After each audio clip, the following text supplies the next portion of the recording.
इस वीडियो में मैं आपको 5 ऐसी टिप्स दूंगा जिन्हें फॉलो करने से आपका टेस्टोस्टेरोन हार्मोन बूस्ट पे चला जाएगा। अच्छी बॉडी बनाने के लिए सबसे ज़रूरी जो हार्मोन है उसे हम बोलते हैं टेस्टोस्टेरोन हार्मोन। अब मेल बॉडी का सबसे इम्पोर्टेंट हार्मोन भी टेस्टोस्टेरोन हार्मोन ही है।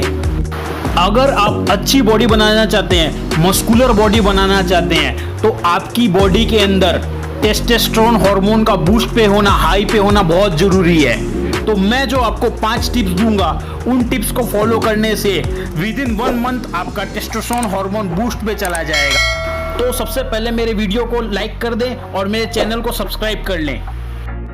तो आपका पहला पॉइंट है proper and adequate utilization of shilajit, मतलब शिलाजीत का यूज करना। अब शिलाजीत के अंदर इतने सारे विटामिन एंड मिनरल्स है, जैसे कि fulvic acid, folic acid, magnesium, iron, zinc, potassium, vitamin B, E and C. इतने सारे हैं कि बताने गया तो सारी रात निकल जाएगी। तो क्या आपको पता है, मैं आपसे एक सवाल पूछना चाहता हूं, क्या आपको पता है टेस्टोस्टेरोन बनता किससे है? बॉडी टेस्टोस्टेरोन बनाने के लिए प्रोटीन, मैग्नीशियम और जिंक का यूज करती है। इन तीनों को वो आपस में एक स्पेशल तरीके से कंबाइन करके टेस्टोस्टेरोन हार्मोन बनाती है।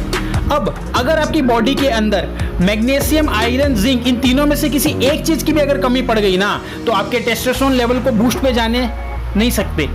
तो उसके लिए आपको यूज करना पड़ेगा शिलाजीत।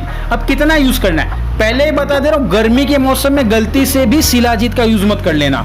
शिलाजीत खाली ठंडी के मौसम में यूज करने का होता है, और वो भी एक चावल के दाने जितना गर्म दूध में घोल के रात को पीना रहता है। और शिलाजीत को खरीदने का लिंक मैंने डिस्क्रिप्शन में दिया है, आप वहां से इसे ऑनलाइन भी खरीद सकते हैं। तो शिलाजीत के अंदर इतने सारे विटामिन एंड मिनरल्स है ना कि वो टेस्टोस्टेरोन को बूस्ट 2 दिन के अंदर कर सकता है मेरे भाई। यहाँ पे आती है हमारी सेकेंड टिप, जो कि बहुत इंपॉर्टेंट है और बहुत सारे लोग इस टिप को नजरअंदाज कर देते हैं, जो कि है स्ट्रेस को कम से कम रखना। अब आप सोचेंगे टेस्टोस्टेरोन के अंदर स्ट्रेस का क्या काम है? मैं आपको बता देना चाहता हूं कि जब भी आपके बॉडी में स्ट्रेस इंक्रीज होता है, चाहे वो पढ़ाई की वजह से हो, काम की वजह से हो या किसी और भी कारण से हो, तो आपकी बॉडी कोर्टिसोल नाम का एक हार्मोन पैदा करती है, जो कि टेस्टोस्टेरोन से रिवर्सली प्रोपोर्शनेट है। अब रिवर्सली प्रोपोर्शनेट का मतलब होता है कि अगर कोर्टिसोल इंक्रीज होगा तो टेस्टोस्टेरोन उतने ही मात्रा में कम होगा, और जितनी मात्रा में टेस्टोस्टेरोन इंक्रीज होगा उतने ही मात्रा के अंदर कोर्टिसोल डिक्रीज होगा। तो आपको करना क्या है कि आपका स्ट्रेस लेवल कम से कम रहे। तो रोज सुबह एटलीस्ट 5 से 10 मिनट तक आपको मेडिटेशन और योगा करना है, जिससे आपका cortisol level over the day कम रहे। अब मैं आपको बताने चाहता हूँ, जब आप सुबह उठते हैं तब आपका टेस्टोस्टेरोन लेवल पीक के ऊपर होता है, पर ओवर द डे वो कम होता जाता है। किस लिए? क्योंकि ओवर द डे आपके ब्रेन के अंदर कोर्टिसोल जमा होने लग जाता है। थर्ड पॉइंट आता है वर्कआउट। ह्यूमन बॉडी के अंदर सबसे स्पीडली, सबसे जल्दी टेस्टोस्टेरोन को बूस्ट करने का कोई तरीका है तो वो है वर्कआउट एंड वर्कआउट ओनली। तो अब आपको वर्कआउट करने कौन से हैं? आपको वर्कआउट करने हैं कंपाउंड वर्कआउट्स। कंपाउंड वर्कआउट्स का मतलब होता है ऐसे वर्कआउट जिनके अंदर मल्टीपल मसल ग्रुप्स काम करें, जैसे कि पुशअप हो गया, स्क्वाट्स हो गए, स्विमिंग हो गया, रनिंग हो गया। अब इनके अंदर अपने को ऐड करना है हाई इंटेंसिटी। कैसे? मतलब समझ लो आप पुशअप कर रहे हो तो उसके एक से दूसरे सेट में जाने के बीच में मैक्सिमम 10 to 20 सेकंड्स का रेस्ट। तो ये जो रेस्ट की कम करते हैं हम लोग, जो कम रेस्ट लेते हैं, इसी को बोलते हैं हाई इंटेंसिटी। आप अपनी इंटेंसिटी इंक्रीज कर रहे हो। अब इससे होगा क्या? इससे होगा आपका मसल डैमेज। मसल फाइबर के अंदर माइक्रो टीयर्स आएंगे और उनको फिलअप करने के लिए बॉडी को प्रोड्यूस करना पड़ेगा। बॉडी प्रोड्यूस करने के लिए मजबूर हो जाएगी टेस्टोस्टेरोन मेरे भाई। अब मैं आपको बताता हूँ, बिल्डिंग रिपेयर करने के लिए आपको जो सीमेंट और चूना चाहिए, वैसे ही बॉडी को मसल रिपेयर करने के लिए टेस्टोस्टेरोन चाहिए। और जब हाई इंटेंसिटी वर्कआउट आप करोगे, किसी भी तरह का हाई इंटेंसिटी वर्कआउट करोगे, तो आपकी मसल फाइबर डैमेज होगा। आपकी बॉडी को उस फाइबर को वापस से रिपेयर करने के लिए चाहिए टेस्टोस्टेरोन। और यहाँ पे आपको एक बोनस चीज बता देता हूँ, लेग का वर्कआउट वीक में 3 दिन करो, स्क्वाट्स करो, लंजेस करो। लेग के मसल्स जल्दी टूटते हैं और उनको रिपेयर करने के लिए ज्यादा से ज्यादा टेस्टोस्टेरोन की जरूरत होती है।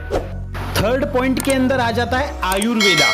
आयुर्वेद के अंदर लहसुन, प्याज, अदरक और हल्दी, ये 4 चीज बताई गई है जो आपके बॉडी के अंदर पित्त बढ़ाती है, और इनको तमस गुण के अंदर गिना गया है। जैसे सात्विक गुण, रजस गुण और तमस गुण है, तो ये जो तीनों चीज है, हल्दी को छोड़ करके बाकी की चीजें जो हैं वो आती है तमस गुण के अंदर। हल्दी आ जाती है और अदरक आ जाता है रजस गुण के अंदर। तो अब ये करती क्या है? सिंपल सी बात है भाई, तमस और रजस गुण का मतलब है टेस्टोस्टेरोन बढ़ाने वाली पार्टीज जो बॉडी के अंदर हीट पैदा करे, बॉडी के अंदर काम ऊर्जा पैदा करे, बॉडी के अंदर बल पैदा करे। ठीक है, तो मैं बता देता हूँ आपके डाइट के अंदर आपको अदरक को ऐड करना है, हल्दी को ऐड करना है, लहसुन को ऐड करना है, प्याज को ऐड करना है। अब बहुत सारे मेरे भाई है जो लोग लहसुन और प्याज नहीं खाते, तो वो लोग अपनी डाइट के अंदर थोड़ा थोड़ा अदरक और थोड़ी थोड़ी हल्दी ऐड कर सकते हैं।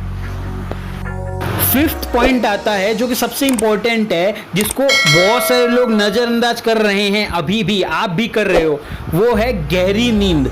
आपको 8 घंटे की नींद लेना जरूरी नहीं है, आप भले ही 6 घंटे की नींद ले, पर वो नींद गहरी होनी चाहिए। गहरी नींद से मेरा मतलब है एक बार सो गए तो सुबह उठे, ऐसा नहीं कि 2 बार रात को उठे, एक बार सुबह आंख खुल गई फिर आंख खुली हुई पड़ी है, ऐसे नहीं लेना है। इससे क्या होगा, आपका टेस्टोस्टेरोन एकदम कम होता जाएगा और आपका शरीर पे चर्बी का लेयर चढ़ने लग जाएगा। मैं बोलना चाहूँगा जिनके भी शरीर पे चर्बी का लेयर है ना, वो बेसिक खाने से मोटापा नहीं आता है, कम सोने से मोटापा आता है। कम सोना मतलब 8 घंटा, 12 घंटा, 14 घंटा सोना नहीं, क्वालिटी ऑफ स्लीप इंप्रूव करनी है। क्वालिटी ऑफ स्लीप इंप्रूव करोगे तभी टेस्टोस्टेरोन लेवल भी अपने आप इंप्रूव होगा। तो अब आपको नेक्स्ट ये वाली वीडियोस देखनी है जिससे आपको टेस्टोस्टेरोन और बॉडी की डेवलपमेंट और मसल बिल्डिंग के अंदर और भी ज़्यादा हेल्प होगी। तो जय हिंद, वंदे मातरम।